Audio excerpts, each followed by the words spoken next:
Hello, everybody, and welcome to the second PRCA Analyst Relations Group webinar. As part of our series of webinars and panel Q&As, our intention is to shine a light on the various aspects of analyst relations and how analyst firms have specific disciplines and areas of expertise. Today, we're honoured to have special guest Simon Robinson, who is Head of Research at 451, part of S&P Global Market Intelligence. He's going to be sharing information on 451 research specifically and how to engage with analysts, including the do's and don'ts. But before I hand over to Simon, a few words on the workings of today's session from Claire Williamson, co-chair of the PRCA AR Group. Claire, over to you. Thanks, Nadia. Yeah, welcome everybody. Thanks so much for joining us today. As Nadia said, we're very fortunate to have Simon Robinson here to share his words of wisdom on analyst relations. In terms of, we don't want this to be a typical webinar. We want this to be interactive if you guys want it to be. So there are two ways that you can ask questions. You can either put it in the chat and we'll be monitoring that and interjecting and asking Simon as he goes through your questions, or if you're feeling really bold, come off mute and ask your questions as we go. As we said, we want to, give you the opportunity to ask questions as we go through, but also if you want to reserve them until the end, then we'll do a Q&A at the end. There should be time at the end to answer any questions. So over to you, Simon. Marvellous. Thank you, Claire and Nadia, and hi everybody. Thanks for your time today, and very excited to share some of our perspectives on the analyst world and analyst relations, and look forward to a good discussion. So move on. Quick introduction to myself. As mentioned, Simon Robinson, Head of Research at 451 Research. We are, as of the end of 2019, part of a much larger organisation, S&P Global Market Intelligence. I've actually been with 451 since we started the company way back in 2000, so coming up to my 21st anniversary, almost unbelievably. And as an analyst, I've done kind of most of the roles that it's possible to do as an analyst at 451, as we've built up the organisation and our products and capabilities. So, so happy to share some perspectives today on my experience. So, in terms of an agenda, I'll do a quick intro to 451, and then talk about how to leverage the work that analysts and the insight that analysts offer generally. Talk about how we specifically deliver value and how we work with communications professionals such as yourselves. And as Claire said, please jump in with questions as we go through. So starting off, so 451 is a technology industry analyst firm. So we are focused on providing data and insight onto the direction and key trends and topics in the information technology arena. As I said, we are 20 years old. We've got a couple of hundred employees in this specific part of the organization, about 100 analysts, and several hundred clients across a range of industries and stakeholder types, which I'll talk about in a second. Our value really is to provide a range of capabilities, research and data, which I'll talk about in more detail, advisory services and capabilities, and then a number of events and go-to-market capabilities as well. And as I mentioned, we are now part of this much larger organization. You may be familiar with S&P Global. You may be most familiar with S&P Global Ratings. So it is a Standard & Poor's, one of the the world's largest credit rating agencies. That's a completely separate and sealed off part of the organization.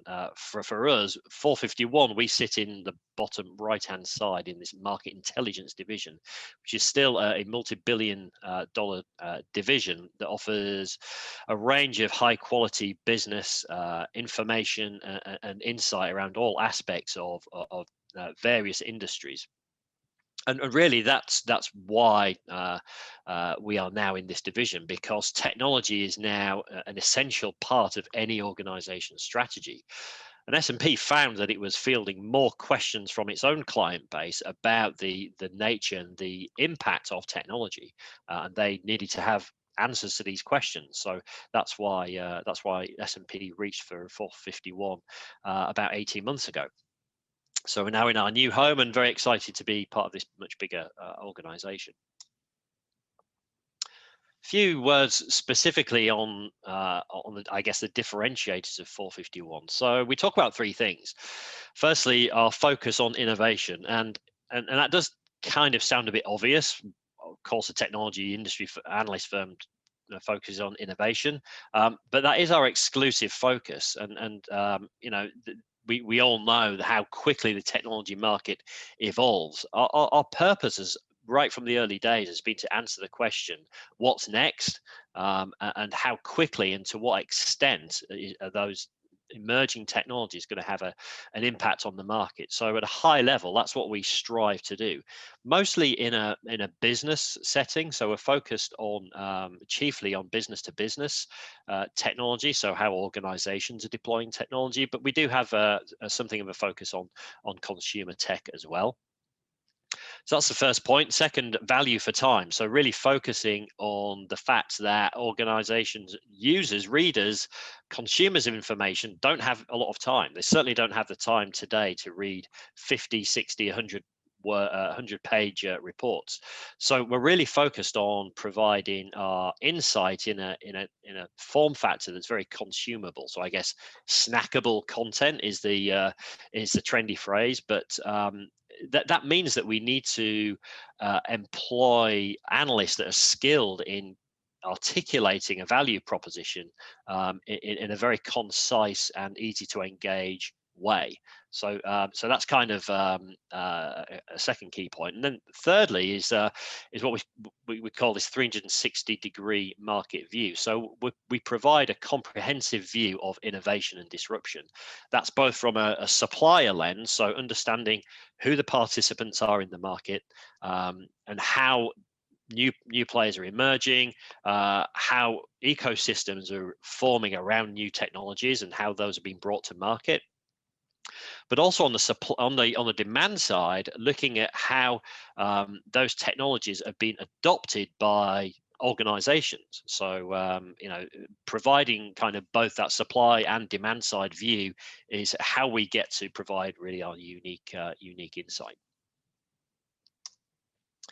And as I say, our research is delivered through multiple form factors and channels. So through subscription, syndicated research services, through things like analyst inquiry, custom advisory engagements, and a number of live events that we put on, as well as licensed content programs. And then a few words on the client segments. We serve a broad range of clients, and again, this I'll talk about the teams that we put together, but we have to, you know, produce and provide content and insight that appeals and speaks to a broad range of stakeholders. So we sell to technology suppliers. That includes the large, I guess, apex vendors, so the biggest technology companies that we all know and love, right down through mid-size, down to startup and emerging companies. And really, that's where 451 first established, I think, our reputation, is that we were the go-to firm. If you wanted to understand, you know, what was happening in the startup world, then you'd go to 451. So that's kind of how we got started as an analyst firm, really documenting and understanding those emerging players. But we also speak to and sell to a wide range of organizations, enterprise IT decision makers, so consumers of technology at organizations, chiefly mid-sized and large. Technology service providers is a real focus area for us. So those organizations that build services around technology.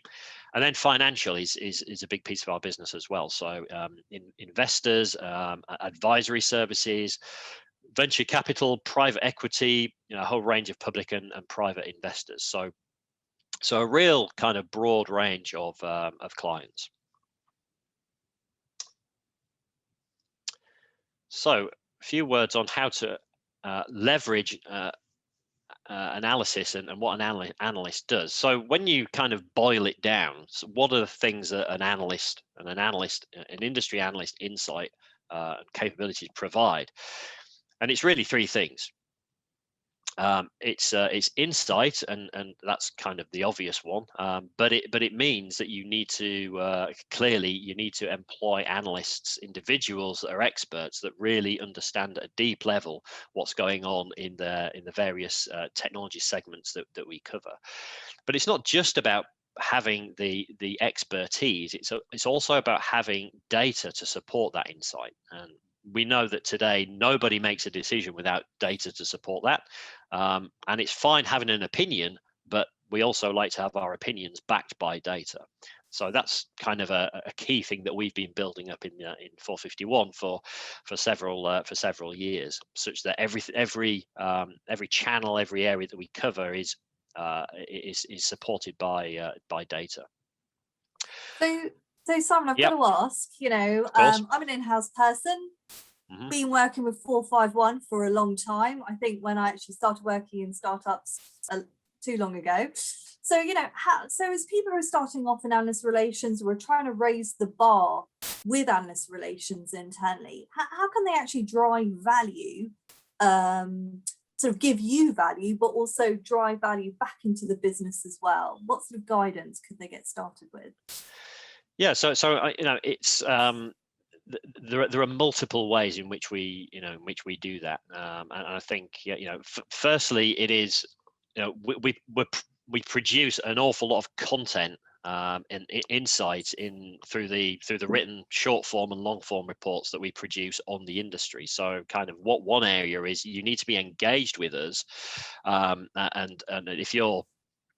if you're representing an innovative technology company, then you need to get connected with our analysts. Our analysts need to be understanding at a deep level what it is that you're doing, and then you get to kind of access that insight through short form, long form research reports that the analyst team produces, but also through multiple other means, through analyst inquiry, through strategy sessions, things that can be looking at all sorts of levels about your organization's business, but also what customers are looking to do, right? And looking at pain points, and really bringing the analyst, bringing that kind of third party outside perspective into the business. That makes sense? Absolutely, thank you. So insight being the key part, independence just kind of on that third party perspective. If the insight is not is not respected or trusted as being objective, then there really is not a whole lot of value to that. So having an independent view and being able to speak about the market from a true third party perspective is just super important to 451, certainly. And then the influence piece, the fact that as I talked about, a wide range of senior industry stakeholders are exposed to our research is significant in and of itself, right? That as I say, we certainly built up a reputation for being the go-to firm around innovation in technology, but it expands way beyond that. And one of the things that we hear from clients all the time is that, hey, 451 is my go-to if I need to get smart on a topic or a company in 15, 20, 30 minutes, then I know I can read a couple of 451 reports and I'll get myself up to speed. Okay. So a little bit about the team. I mentioned that having kind of the expertise is key. So the analyst team is experienced in the technology industry. They come from a background that is really quite diverse, and that's by design. So we try to build teams that have a diversity of perspectives and viewpoints and experiences in them. So coming from we have folks that come from a more of a kind of a pure technology background. So they've been innovators, they've been in some cases product designers and builders in technology companies, or they've led portions of technology companies. They've been IT leaders at organizations themselves, so they really understand the IT buyer and the IT user kind of perspective. The guy who runs our security practice is a former chief information security officer, for example.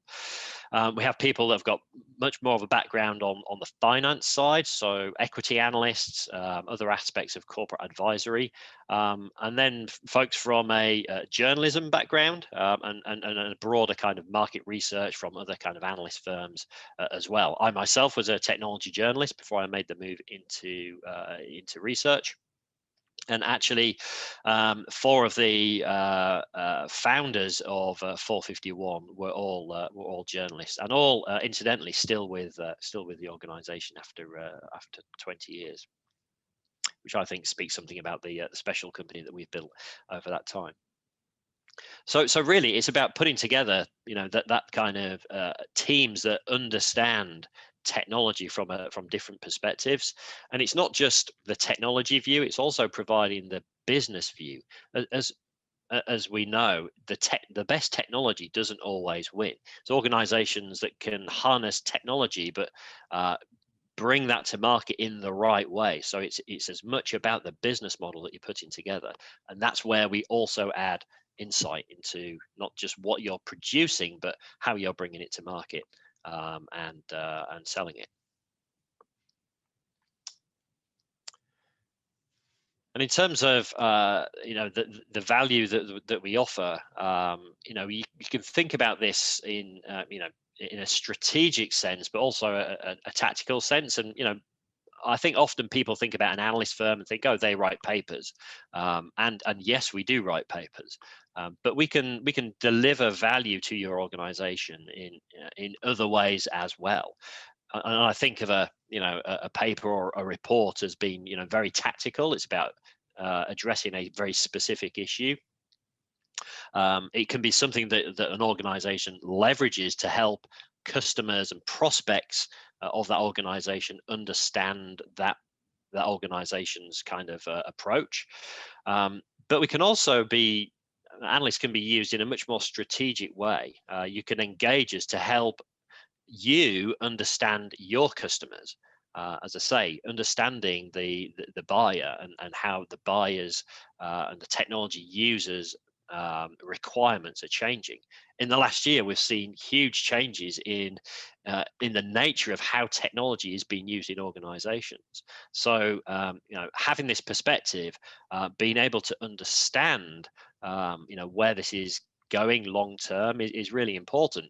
An example would be, one of the things I'll talk about is we have a panel of IT decision makers, and we survey this panel on a very kind of frequent basis across a range of topics. And one of the things we did in the early days of COVID was to put a survey together to say, okay, Mr. IT decision maker, Mrs. IT decision maker, how are you thinking about how this is going to impact your business longer term?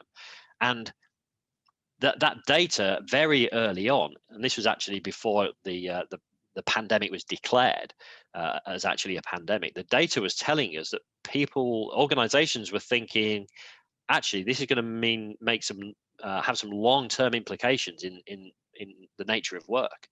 And we had that kind of insight very, very early on. And sharing that with clients told us, we were the first people saying these types of things.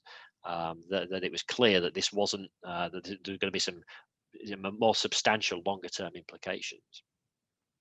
So there's a long way of saying there's a variety of ways to leverage analyst insight in your business.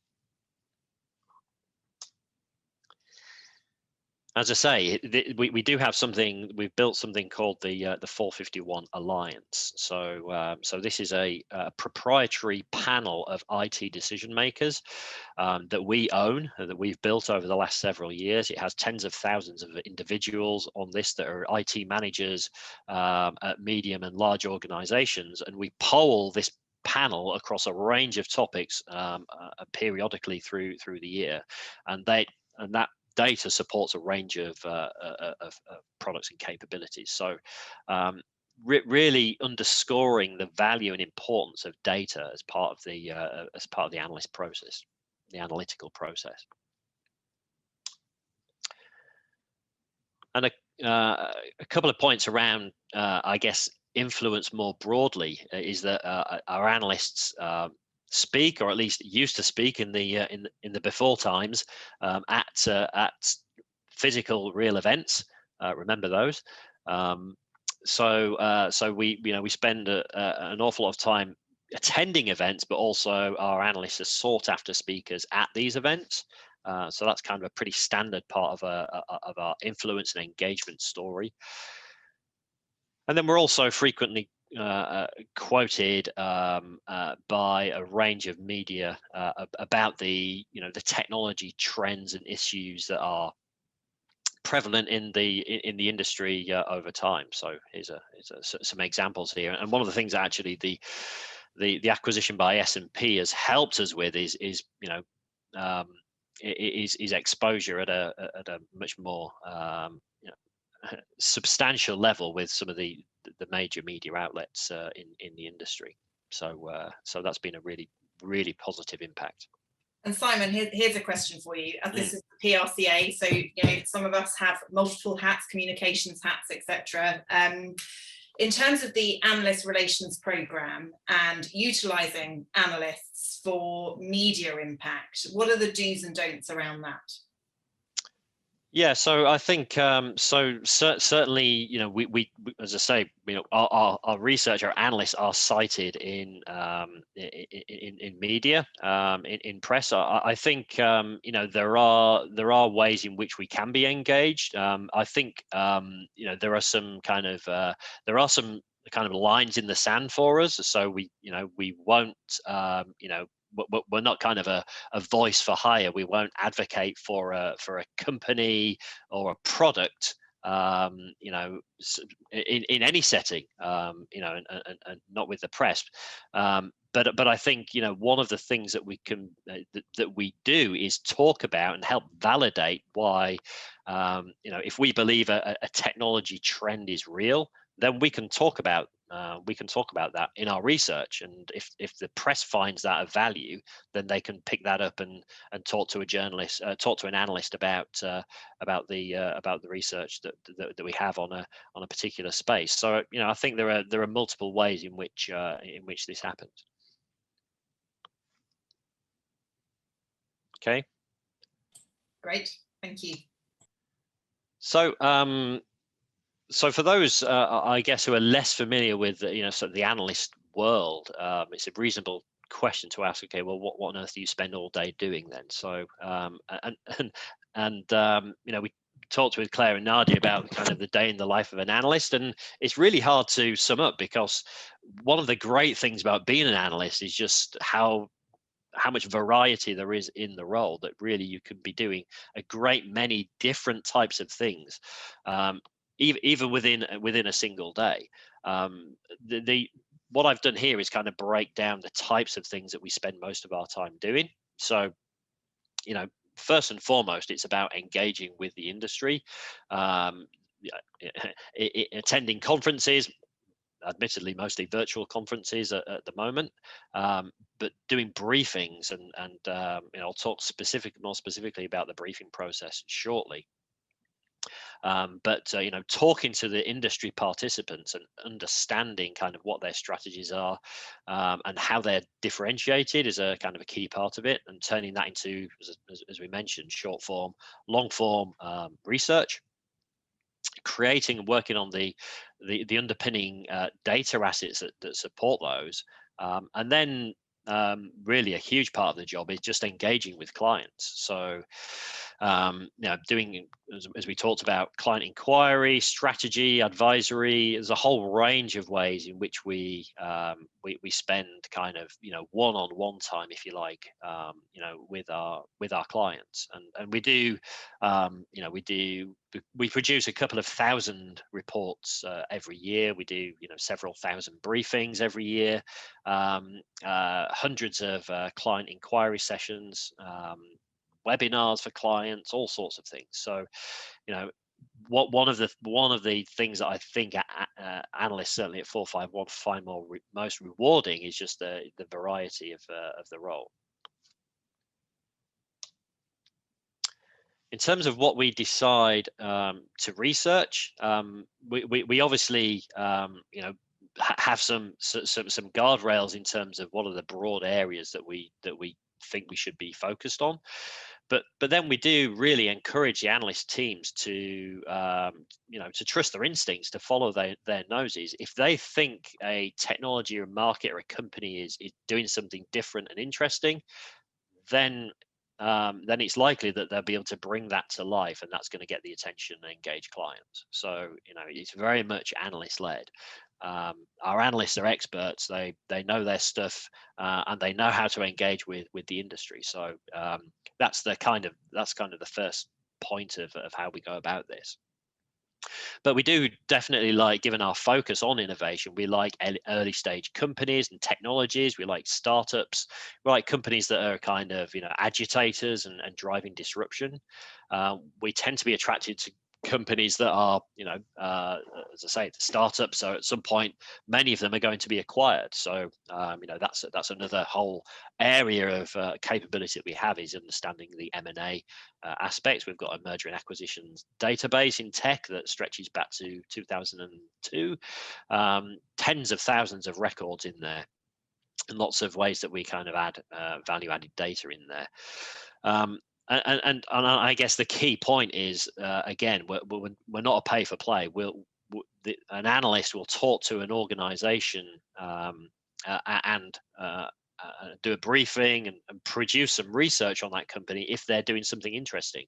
Whether they are a client or not is besides the point. That doesn't have any influence on the analyst side. So yeah, that's basically how we're organized. Yeah. Sorry to interrupt, but and I hate to talk about one of your competitors, but that's not necessarily always the case, I find, with some analyst houses. Dare I say Gartner, for instance? Well, I'm here to represent 451 rather than the analyst industry. So what I can say is that from a 451 perspective, we actually believe that gives us a bit of differentiation. That we have this separation there, and that it's something we've never done. And it's something that does offer us, as I say, I think it is a reason that organizations tend to come to us quite early, is because we'll they know we are receptive to it. Sure, understood, fair enough. Okay. Caroline, I think also what's interesting, sorry, from an in-house point of view, and Claire, I don't know if you can say from the agency, I think, Caroline, we're obviously an AR group, so we're open, honest about the broader church of things. And like Simon said, he's representing 451. I think each analyst house should and has a specialism in specific criteria. So I think it's, oh, hi, there you are. So I think it's, hello. So I think it's really important that, as part of the group, that we're able to represent here 451. But it'd be really interesting to maybe have an offline conversation that we can have a conflab about, any challenges that you might have, how we can help and support you with those, or anything that, you're getting started on or on that journey. Claire and I are more than happy as co-chairs, representing the PRCA group. So more than happy to discuss that in more offline conversation. Yeah, agreed, Nadia. And I think, it's really important to look at the other analyst firms out there. And Gartner is obviously a big brand, but there's a lot of 451 is a fantastic analyst house, and and we, Simon, what you just said, it hits the nail on the head. With our kind of more innovative companies that are on a journey, you guys are the ones that we turn to initially. Yeah, and I'd agree with that as well. I mean, I have a lot of respect for 451 for all the reasons that Simon's just said. I just know that we personally are struggling where we are at the moment to get much engagement with Gartner because we don't have a seat with them. at least not in our region. There are other regions around the world that have access, but not with them. And we're working on it, but it's just really frustrating. So anyway, there you go. Thank you. I just thought I'd be a little bit cheeky and see what Simon thought of that one. Always Maybe really we can, cheekiness. yeah.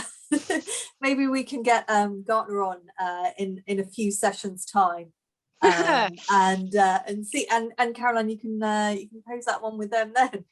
Yeah, well, that would be interesting, wouldn't it? Anyway, Simon, I think I'll go back on mute. But Caroline, thank you very much for the question. And before Simon starts over again, please, feel free, anybody, please ask questions. Please take advantage of Simon being here for his insights from 451, their specialisms, etc. Because it'll be great. And also if he has any questions for us as well at the end, great to discuss those as well. If you're not too sure about asking questions directly, like Caroline just did, which is fantastic, then please, in the chat box or in the Q&A section, you can either send a message privately to either Claire or myself, and we'll be happy to pose those to Simon anonymously as well. Just say the word anonymous, and we're more than happy to do that. So Simon, please crack on. Yep, thank you. Will do. So I guess this next slide is probably redundant, but guess what? The world is becoming more digital. Digital transformation, as I talked about at the start, is becoming a fundamental dictator of the success of an organization. It's just essential that any company understands how to harness technologies. Moving out of the IT department and across the entire business, it's moving from being a system of record to the way that we engage with the world. And over the last year, that has just accelerated even more. So lots and lots of reasons to be very excited about what's going on, and that means there's a huge amount of opportunity and disruption, and that means that we find that our clients need our help like never before. There's a lot of uncertainty about the pace and extent of change. Customers now have a new set of priorities. They're continuing to change all the time as well. So there are lots of that's opening up a lot of opportunities for research. And for having both data and expertise that combines to provide insight here. So clients do come to us for the 451 take. I say that and we put it in quotes because every one of our reports has a 451 take, and I guess that's one of the things we've become known for is what is the take? What is 451's view on this? So very quickly, just share kind of just how this is kind of packaged together, and definitely don't want this to turn into a product pitch, but essentially I just want to make the point that we're offering a range of insights that go from qualitative to more quantitative, and again moving from short form market and company specific into more kind of sector specific, offering a range of database capabilities, pricing information, the survey stuff I've talked about, forecasting. Our value is not in kind of one of these things, but it's in how they all come together. These are the kind of ingredients that you put all these together and you get a really kind of tasty outcome, if you like. And in terms of how we at 451 are organized, we do organize our research into channels. And I guess the point here is that these evolve, right? And we have 9 channels today, and these do change over time. I mean, when we launched the company, the cloud didn't exist. Facebook, iPhones didn't exist. Technology in IT was very, very different. And if we look forward another 20 years, I'm sure it's going to be completely different again. And who knows, I may still be here writing about it. these are the areas that we're focused on today. I guess the other point is that I don't want to give the impression that we're siloed. In fact, many of the most interesting innovations or insights are surfaced when we look at how technologies are overlapping. And this is something that we really encourage in the team, because I think if we look at the IT how IT is used in a business, it's now much more integrated than it was in the past. So we have to be integrated as well. So looking at if I think about some of the things we've done recently, looking at how AI is being deployed on the cloud, that means we need to bring our AI and data team together with the cloud team. Looking at how IoT is being used and sensors are being used to drive better customer experiences. So yes, we are organized into these channels, but actually a huge amount of our insight comes through collaboration. And this is more of a kind of an eye chart, I guess, which I won't bother stepping through, but just to kind of make the point that we offer these range of different level insights, company level, sector level, customer level, forecasting across most of the channels that we cover today. So Simon, are there any hot topics that people are coming to you about from the advisory side? From the vendor side, are there any major topics, and are they? So that's the first part of the question. Mm-hmm. And then the second part is, and how is that being influenced by end users and their demand, especially at the moment?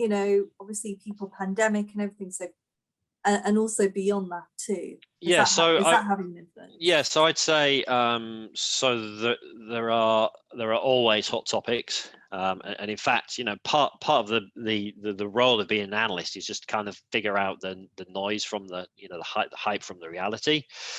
As I'm sure we can all attest to, the technology industry is not without hype. And we tend to get quite excited about the impact of certain technologies. AI is kind of, the classic one that would just kind of been, even though AI itself as a technology has been around decades, we're going quite crazy for it right now, but for some good reasons.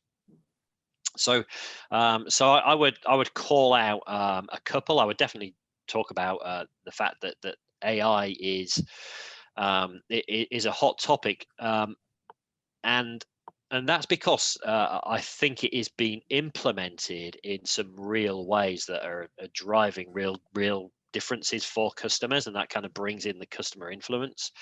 That AI machine learning technologies can be deployed at all levels within an organization to improve the customer relationship, to improve the customer experience, but also things that are maybe a little bit more hidden from view in terms of building a more automated, intelligent IT infrastructure. So things like AI ops, the operationalization of artificial intelligence, machine learning. I know things like RPA being a topic close to your heart, Nadia. So definitely that's what I'd call out. Security, I'd say, is just going crazy at the minute. I think people's experiences and how organizations have had to react over the last year, everybody moving from out of the office to working from home and having to secure that environment has been the first challenge. Is how do we do that securely? But also, if this work from home thing is going to become more long term, then we need to start rethinking fundamentally the security approach. So that's driving some real kind of interesting and profound innovations across the industry as well. Absolutely. So everybody on this call listening, if you're in that space, you're looking at that space, you've heard it here first from Simon. Okay, some free 451 time on that one. There you go. Hi Simon, I had a quick question actually, sort of based off of that. Say for example, as a security vendor, as you say, it's a very popular topic. So yeah, analysts are doing a huge amount of briefings. talk to a lot of different vendors in that space. So how do vendors stand out then in terms of that? It's a great question. I think, you know, in security in particular, it is a real challenge, right? I think our last count, there are something like 2,500 security companies out there. You know, we've got a security team of 5 or 6 analysts. There's no way we can cover, you know, those security, the entire gamut of security firms. The security industry or the security market is also so Scott, who is the research director for a security practice, he talks about it as a pomegranate. So security looks like one thing, but when you cut it open, look inside it, it's actually, whoa, it's all these different individual unconnected things. So you know, I think that does represent, and that has led to some real downstream problems for clients in that, you know, when they deploy their security infrastructure, they've got a billion different tools and processes, none of which talk to each other very well. So I think, you know, in terms of standing out, there's a kind of a narrative going on in the industry, is that the security industry has to go beyond kind of the next shiny new thing syndrome and start addressing kind of some of the, you know, some of the bigger problems, which are, yes, how do we address the latest threat, but also how do we do it in a way that actually doesn't compound the complexity of the existing environment for organizations. I mean, that's a difficult problem to solve, right? And you know, in terms of how does an organization stand out, it's not straightforward. You know, and I'm not a security expert. I think what I've heard our security team talk about is developing a narrative that goes beyond that kind of new shiny thing. You know, we've got the latest and greatest thing, but actually, how does your solution, is it going to actually help organizations at a more fundamental level deal with their security environment in a more holistic way? So it's more about the sort of, it's not so much so lots of briefings, it's also about that corporate story as well. Yeah, I mean, so yeah, so briefings are an essential part of it, right? I think the analysts do need to understand it, but I think in terms of how a security vendor tells its story, I think, you know, being able to relate to on a more strategic level is increasingly important as well. Thank you, Simon.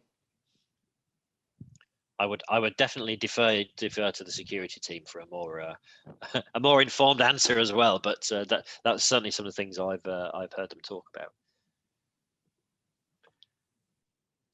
Okay, so just one other thing I wanted to talk about in this section was the advisory part of the business. So advisory, and by that I mean, kind of custom engagement, where an organization comes to us with a specific ask and says, hey, can you help with XYZ? This is something that is now a meaningful part of our business, and are things that we do, again, on a strategic level, or on a more kind of tactical basis, and again, the additional ways in which analyst firms generally, I think, and certainly 451 can help as well. So you know, engaging here, whether that's on understanding, you know, you're looking to expand into a new market or region or territory, and want to understand the competitive dynamics or the customer appetites. We can go out and do things like custom surveys that speak to, you know, more specific areas that you as an organization are looking at. They're all things that we engage with our customers regularly as well.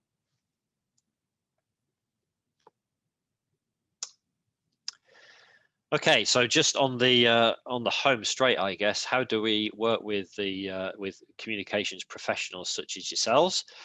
and as I'm sure, as I know, some of you know already, the analyst relations function is really a foundational part of the research process, and our analysts couldn't do their jobs were it not for the not just facilitating, but the role that AR and comms more generally plays in helping bring the breadth and diversity of value that an analyst firm can bring into an organization.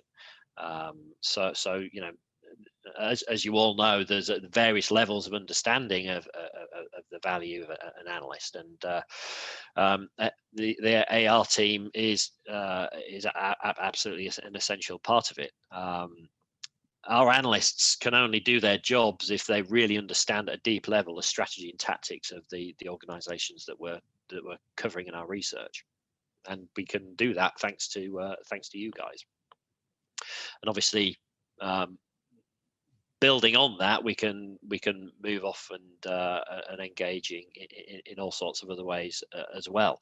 So I would say, if you're not engaged with 451, if you're a technology provider, if you're kind of an innovator in your market and you're not currently engaged with, we do kind of initiate coverage on many companies each year. So please do reach out if you're not currently engaged.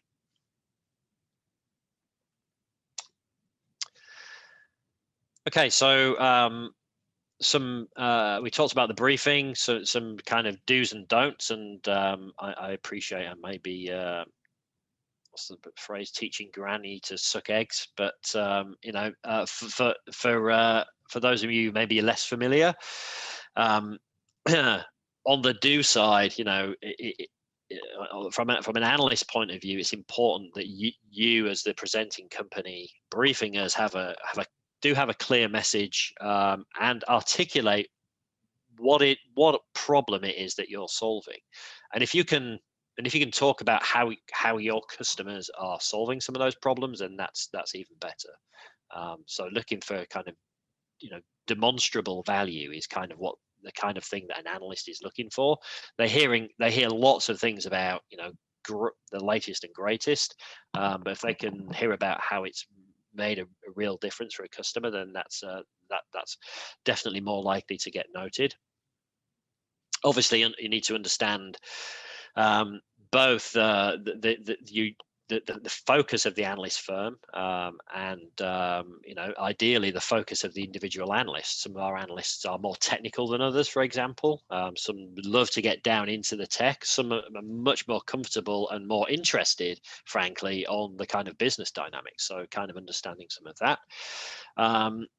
Things like following up and being timely in that realm is important. And then I would also say a briefing is definitely we totally kind of get and appreciate that the point from a supplier perspective is to talk about their new thing, whatever it may be, but the analyst is interested in that, but they're also interested. They're very likely to have a range of other questions about the organization more broadly. So it's an opportunity for a broader conversation. So certainly from a 451 perspective, don't be surprised that the analyst wants to talk about more than just the new thing. And I think ultimately that's just, they tend to be great conversations, which I think are of mutual value. And then on the negative side, obvious things. Please don't widely quote competitors in briefing materials. Dare I even say that? Don't expect the briefing to be, a deep dive, free consulting session. Is I guess is something that we do come across from time to time. Be clear about what is under NDA and what isn't. I think is really, really important. Don't spend time talking about why this market is interesting. The analyst is covering this market because it's interesting, and the analyst tends to understand those dynamics. So it's fine to offer a bit of context, but don't overdo it. And then some of the things I talked about earlier, we are not going to be advocating for individual vendors or products in our research or in the market more broadly. And if you do kind of make extreme hyperbolic statements about you've got the best things in sliced bread, then expect to be treated with a degree of skepticism from the analyst. Kind of goes without saying. Yeah. Sorry to interrupt again. Mm. Quick question, because obviously very aware of exactly what you just said there in terms of quoting other analyst firms. But the thing that I consistently struggle with when I'm advising my spokespeople during an analyst briefing is market sizing data, because they insist upon having some sort of market sizing reference, and that normally means quite possibly an IDC chart. Honestly, truly, what do you think of that when it comes to that sort of particular example? It's not like they're quoting other analyst firms, but market sizing data is a bit of a tricky one to handle. That's a fair comment, and I think we've said here, don't quote them widely. So IDC has a lot of market sizing data, and they're very good at it, and they do a lot of it. So we expect to see that. We also do have some market sizing data ourselves. Well, yes, I'm well aware. But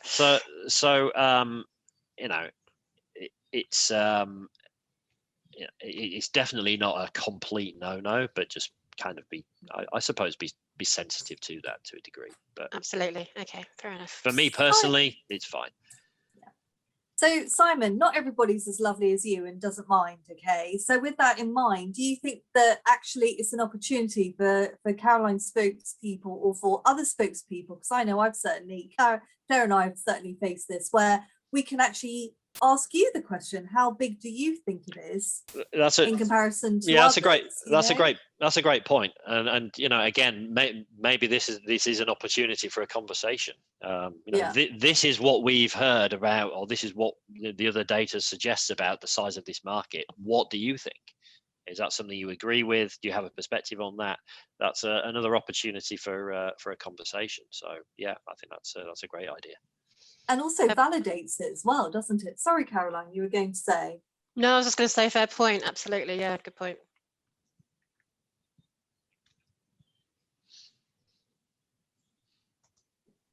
Any more from more? Otherwise, I'm going to ask Simon to move on. Sorry. I think this is more or less for information while we still have you. This is more or less my last slide. Yeah, it's actually this is my last slide. So yeah, so I guess the takeaways being and again, I think many of you get this, but an analyst does. I think we sit in a very privileged part of the industry, right? I mean, we get to have these fantastic conversations with senior level decision makers at some of the most interesting companies on the planet at this time. It's a phenomenal job, and it's a great role. And the fact that we're exposed to such a diversity of opinion, it genuinely does mean that we are likely to have that we do have a unique perspective. And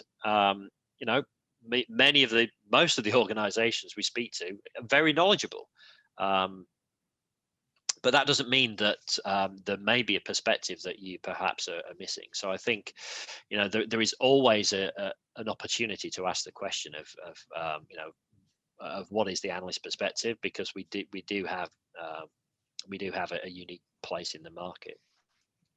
As we've talked about, I think having an opinion used to be the kind of lot of the analysts. That was our major differentiator.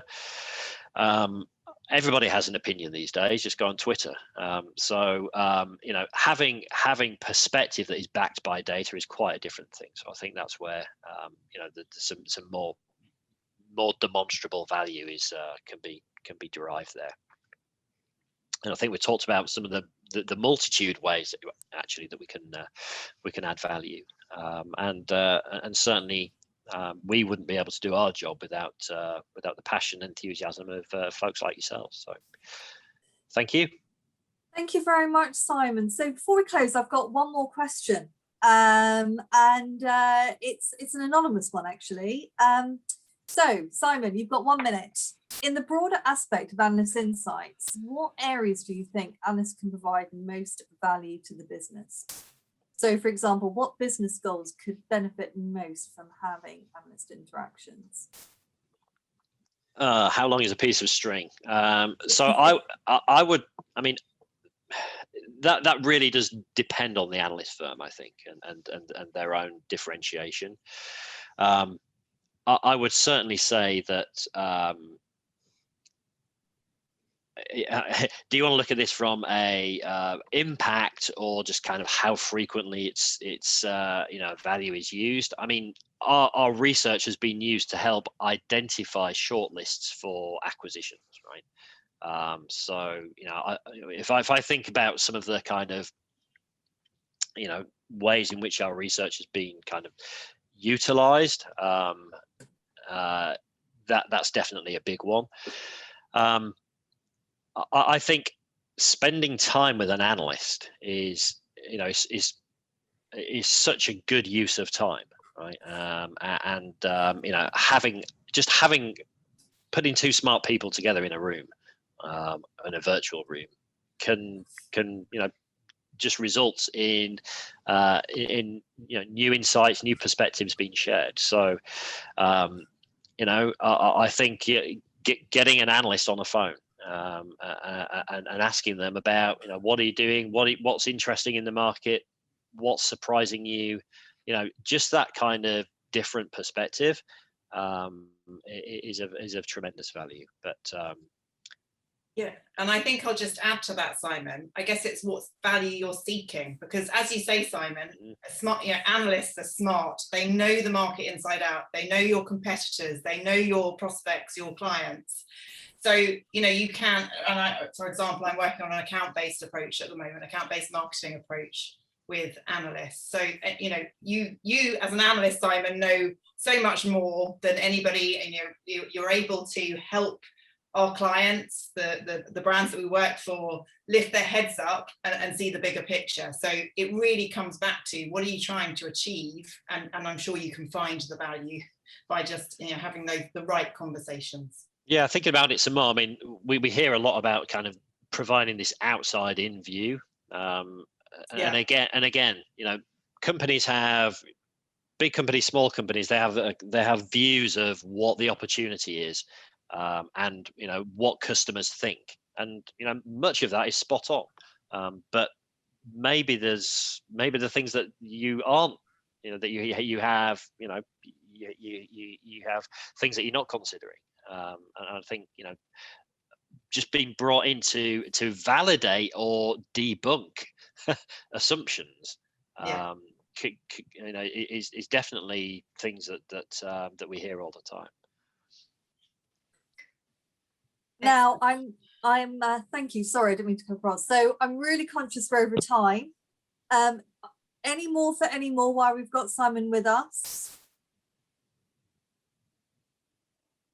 Excellent. So Simon, thank you very much. Really do appreciate your insights. Thank you very much. Perfect. If you want to get hold of Simon directly, for the people that attended, you've got his details right here, so take full advantage. We're always looking for ideas for PRCA AR Group on forthcoming Q&A sessions, panel sessions, and webinars similar to this. So if there are any burning issues that you have, please do let us know by emailing us, linking in with us, tweeting us, on DMing. Then do let us know, because we're always interested. It's an open group, and we're always interested in what people's burning issues are at the moment.